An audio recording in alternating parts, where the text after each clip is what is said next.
ഇരുട്ട് വീണ ഒരു സന്ധ്യ. ഗ്രാമത്തിന്റെ അതിർത്തിയിൽ പുഴയോരത്തെ പഴയ ഒരു ആൽമരത്തിന്റെ ചുവട്ടിൽ ഫാത്തിമ നിന്നു. അവളുടെ കയ്യിൽ ഒരു ചെറിയ വിളക്ക് മങ്ങിയ വെളിച്ചം പരത്തുന്നുണ്ട്. കണ്ണുകളിൽ ഒരു ഭയം, ഒപ്പം ഒരു പ്രതീക്ഷയും. ആരെയോ കാത്തു നിൽക്കുകയാണ് അവൾ. പക്ഷെ ആരെ? എന്തിന്? ചുറ്റും നിശബ്ദത മാത്രം. പെട്ടെന്ന് ഒരു ഇല അനങ്ങുന്ന ശബ്ദം. ഫാത്തിമ തിരിഞ്ഞു നോക്കി. ഹൃദയം പടപടാമടിച്ചു. സരസ്വതി, നീയാണോ?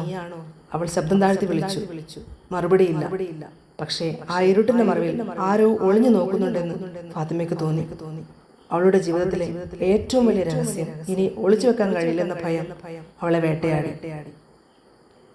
അപ്പോഴാണ് സരസ്വതി അവിടേക്ക് എത്തിയത്, കയ്യിലൊരു പഴയ പുസ്തകവുമായി. ഫാത്തിമ, ഞാൻ പറഞ്ഞ ശരിയല്ലേ? ഈ പുസ്തകം നിന്റെ ജീവിതം മാറ്റും. അവളൊരു പുഞ്ചിരിയോടെ പറഞ്ഞു. പക്ഷേ ആ പുസ്തകം തുറന്നപ്പോൾ ഫാത്തിമയുടെ കണ്ണുകൾ ഞെട്ടലാൽ വിടർന്നു. അതിലെഴുതിയിരുന്നത് അവളെക്കുറിച്ചുള്ള ഒരു രഹസ്യമായിരുന്നു.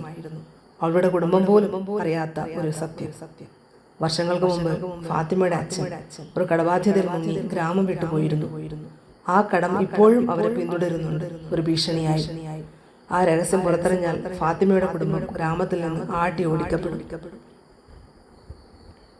നിന്റെ അച്ഛനെ കടം തീർക്കാൻ ഒരു വഴിയുണ്ട്, പക്ഷേ അതിന് നിന്റെ ധൈര്യം വേണം, സരസ്വതി പറഞ്ഞു. ഫാത്തിമ ഒരു നിമിഷം ആലോചിച്ചു. അവളുടെ ജീവിതം ഇരുട്ടിൽ മുങ്ങിയിരിക്കുകയാണ്. പഠനം പാതി വഴിയിൽ നിന്നു. കുടുംബം ദാരിദ്ര്യത്തിന്റെ പിടിയിൽ. പക്ഷേ സരസ്വതി, അവളുടെ ഏറ്റവും അടുത്ത സുഹൃത്ത്, ഒരിക്കലും അവളെ ഒറ്റക്കാക്കിയിട്ടില്ല.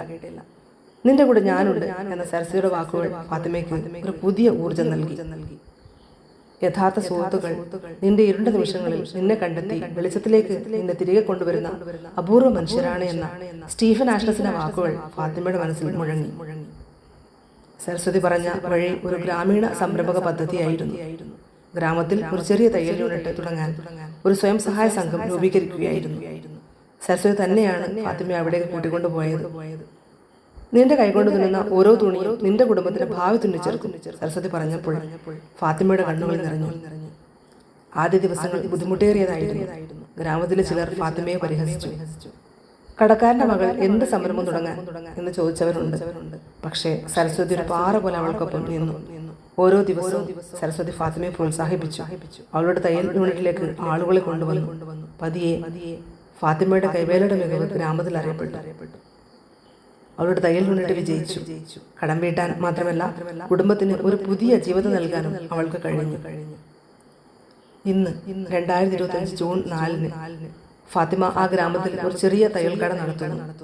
അവളുടെ കടയിൽ നിന്ന് തുന്നിയ ഓരോ വസ്ത്രവും ഒരു കഥ പറയുന്നു. സൗഹൃദത്തിന്റെ, ധൈര്യത്തിന്റെ, വിജയത്തിന്റെ കഥ. സരസ്വതി ഇപ്പോഴും അവളുടെ അടുത്ത സുഹൃത്താണ്. ഒരു ദിവസം ഫാത്തിമ സരസ്വതിയോട് ചോദിച്ചു, നിന്റെ കയ്യിൽ ആ പുസ്തകം എവിടെ നിന്ന് കിട്ടി? എന്റെ രഹസ്യം എങ്ങനെ അറിഞ്ഞു? സരസ്വതി ഒരു പുഞ്ചിരിയോടെ പറഞ്ഞു, അത് ഒരു സുഹൃത്തിന്റെ മനസ്സിന്റെ പുസ്തകമാണ് ഫാത്തിമ. നിന്റെ വിഷമം ഞാൻ എന്റെ ഹൃദയത്തിൽ കണ്ടു. നിന്റെ ജീവിതത്തിലും ഇത്തരം ഒരു സുഹൃത്തുണ്ടാകാം. നിന്റെ ഇരുട്ടിൽ വെളിച്ചം തേടി വരുന്ന ഒരാൾ. ഒരിക്കലും തളരരുത്. കാരണം ആ സ്നേഹത്തിനും പ്രോത്സാഹനത്തിനും നിന്റെ ജീവിതത്തെ മാറ്റിമറിക്കാൻ കഴിയും. ഒരു സുഹൃത്തിന്റെ കൈപിടിച്ച ഏറ്റവും ഇരുണ്ട വഴികളിൽ പോലും വെളിച്ചം കാണാം.